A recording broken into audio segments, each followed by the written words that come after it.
Namaste, Jai Gurudev. My name is Shagun Bansal, and I am a 12th grader from Frisco, Texas. I will now present my research on Saucha and cleanliness, a comparative study at the 17th International WAVES Conference here at MIU in Fairfield, Iowa. The goal of this research was to do a comparative study of Saucha and the Western concept of cleanliness. Saucha was examined using Vedic sources such as the Patanjali Yoga Sutras, the Charaka and Sushruta Samhita, Bhagavad Gita, Manusmriti, and etc. Whereas the Western concept of cleanliness was studied using Greek and Roman records, medieval Europe, and from the history of germ theory and medical practice and research in the 19th and 20th century. Saucha is the Sanskrit word built from the root word such, which means to shine, be bright, clear, and transparent. The word was meant to depict something that had been made so clean that light passes through in its entirety.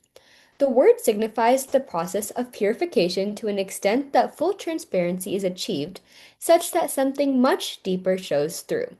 It was intended to point to something way more than physical cleanliness. Cleanliness comes from an Old English word clean, which means free from dirt. The difference in meaning is clear right from the etymological comparison of the two words. In present-day India, saucha is rarely used. What is used more is the word safai, an Arabic origin word that came into the Indian vocabulary sometime in the past 200 years, meaning the same thing as the Western word cleanliness does. Sochat svang jagupsa parer asam sargaha.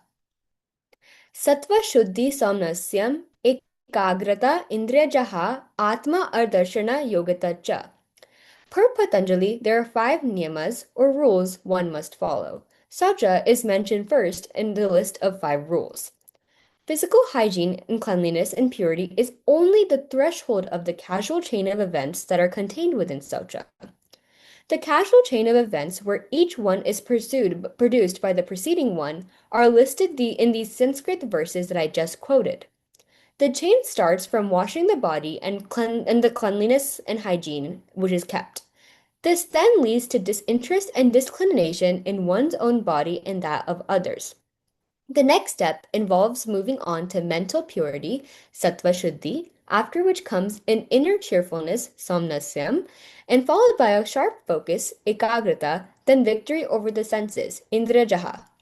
The final step is moksha, which is the goal of every atman or being, per Vedic philosophy. Most of the deeper meanings of saucha are intriguingly lost on today's Indians and on the world.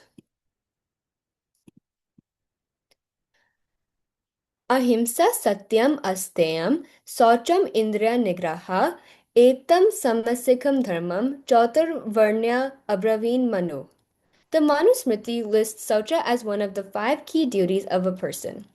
The Bhagavad Gita mentions Saucha in at least five places. The Mahabharata has at least 60 mentions of Saucha or its inflected forms such as the Saucham, Sauchana, Sauchat. If related words are counted, then the total presence of related words will be upwards of 200. The Charaka and the Sushruta Samhita describe the medical dimensions of Saucha in great detail.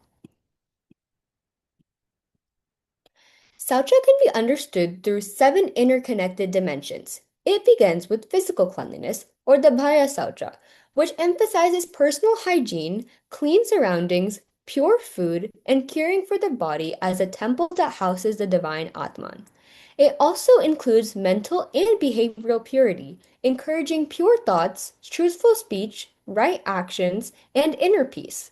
The medical dimension, known as the Shatkriya, consists of six yogic cleansing practices that remove toxins, improve metabolism, reduces stress, strengthens immunity, and keeps the body's energy in balance. The ritual dimension reinforces cleanliness through practices such as bathing before worship, keeping sacred spaces clean, wearing fresh clothing, fasting, performing homa, and observing purification rituals after birth or death. Saucha also has a social dimension, which promotes public cleanliness and collective responsibility, as demonstrated by the successful management of the 2025 Mahakumbh Mela, which welcomed approximately 660 million visitors over 45 days without a major public health crisis. Its ecological dimension teaches respect for nature by honoring rivers, mountains, trees, and all living beings as sacred. Finally, Sautra reaches its highest expression in the spiritual dimension, where purification of the Atman leads to liberation from the cycle of birth and death.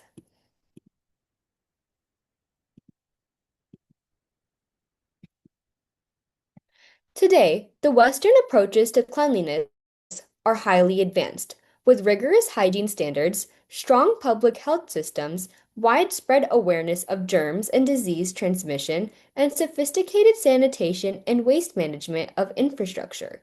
These practices have significantly reduced the spread of infectious diseases and represent some of the highest standards of public cleanliness and the health in collective memory. We will now look at the standards of cleanliness in the ancient West. While ancient Greece and Rome had impressive public bath, etiquettes, cisterns, and clay pipe systems, cleanliness and hygiene were not practiced systematically throughout their societies. Waste management was primitive, and garbage was often thrown into the streets. Livestock lived in close proximity to humans, and kitchens and outhouses were commonly built adjacent to one another to preserve warmth, something that would be considered highly unsanitary today. Since germ theory was unknown, the causes and spread of disease were not understood, limiting the effectiveness of their hygiene practices.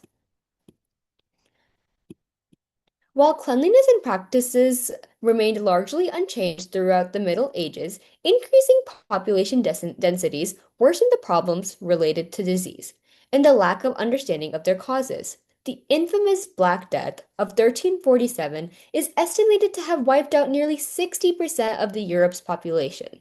Today, we now know that the Yersinia pestis was the bacterium responsible for the plague, but germ theory was not understood in Europe at the time. Water was often viewed with suspicion and was mistakenly believed to spread disease, discouraging regular bathing and washing. Instead, the concept of mysema, the belief that a cloud of poisonous air caused illness, became widely accepted. People believed this harmful air entered through the pores of the skin, leading them to use substances like talcum powder and perfume in an attempt to protect themselves. First, Hippocrates in the 5th century BCE, and later Galen of Rome in the 2nd century CE, proposed the belief that pus was a necessary and beneficial part of healing, with its presence indicating proper recovery. However, this theory, which we now know to be incorrect, continued for centuries. Although French scientists attempted to challenge this belief in the 13th century CE, they were unsuccessful. This doctrine had serious and sometimes deadly consequences for Europe and was only abandoned after the groundbreaking research of scientists such as Semi-Lewis, Pasteur, and Lister in the late 1800s. Semi-Lewis, a physician in Vienna, observed in the 1850s that childbirth mortality rates dropped significantly when midwives practiced hand washing and basic cleanliness procedures compared to physicians who did not follow these practices. At the time, medical hygiene standards were extremely limited. Surgical instruments were not routinely cleaned between procedures, and doctors often performed autopsies and then delivered babies without washing their hands. And changing out of street clothes or maintaining clean operating rooms was not considered necessary. When Semi Lewis challenged these practices, the medical community rejected his ideas and because they lacked a scientific and theoretical explanation at that time. He faced severe criticism and was imprisoned and was beaten. Ironically, he later died from a sepsis infection caused by those injuries. Soon after, Louis Pasteur provided the scientific foundation for germ theory, offering the explanation that transformed modern understanding of germs and disease prevention. To better understand the differences between Saucha and the Western concepts of cleanliness, it is important to examine their scope, historical foundations, methods of preservation, and the ultimate goals. In scope, Saucha is based on Indian philosophy, which teaches that the human body exists through five koshas or layers: physical, vital, mental, intellectual, and spiritual. Therefore, cleanliness must address all aspects of human existence. In comparison, Western cleanliness primarily focuses on the physical level, including removing dirt, preventing disease, maintaining hygiene, and appearing clean and socially responsible. Next is antiquity. Ancient Indian texts recognized a deeper understanding of cleanliness and disease prevention. The Charaka Samhita, composed between 700 BCE and 2000 BCE, according to traditional estimates, described disease transmission through krimi, which is germs, and identifies air, water, food, and contact as pathways of spread. It also provides guidelines for hygiene, diet, bathing, and disease prevention. The Sushruta Samhita, traditionally dated around 600 BCE, discusses surgical cleanliness, sterilization, fumigation, and the role of krimi in wound infections. Some scholars argue that its origins may be even older. Next, it's the passage mechanism. Saucha survived for thousands of years because cleanliness practices were connected with the religious rituals and important life events, making them a regular part of daily life. Western cleanliness, however, has largely depended on educational and medical institutions, which have sometimes experienced setbacks. Finally, the ultimate goals. While cleanliness generally aims to promote health, hygiene, and social acceptance, Saucha extends beyond the physical by guiding individuals towards mental and spiritual purification, ultimately leading to the liberation of the true self, the Atman. Today, India clearly faces significant challenges regarding cleanliness and hygiene. The broad scope and practice of Socha experienced a noticeable decline during the British colonial rule. Anne McClintock's analysis of Victorian era soap advertisements highlighted how colonizers were often portrayed as clean and civilized, while the colonized were depicted as dirty and in need of being civilized, creating a perceived moral justification for colonial rule.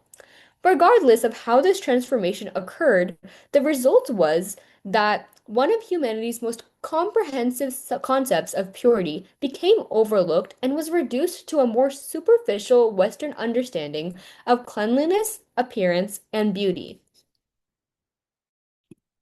Physical cleanliness and hygiene are the primary goals of Western concept of cleanliness, whereas physical cleanliness is only the threshold or beginning of Saucha's deeper meaning. Saucha involves a casual chain of practices and transformations that guide an individual toward the ultimate goal of moksha. Therefore, it is reductionist to limit Saucha only to physical cleanliness. Even Saucha's physical dimension, which provided an understanding of germs, disease prevention, and hygiene practices, was practiced at least 2,400 years before similar knowledge developed in other parts of the world. It is likely that these practices are much older than this, though the exact timeline and origins continue to be debated among scholars. Saucha has survived for thousands of years because its principles became embedded into rituals and daily practices. Saucha and the Western concept of cleanliness differ greatly in their scope and purpose. While cleanliness focuses mainly on physical hygiene, Saucha represents a much broader concept of purity. It's like comparing a single note to an entire orchestra.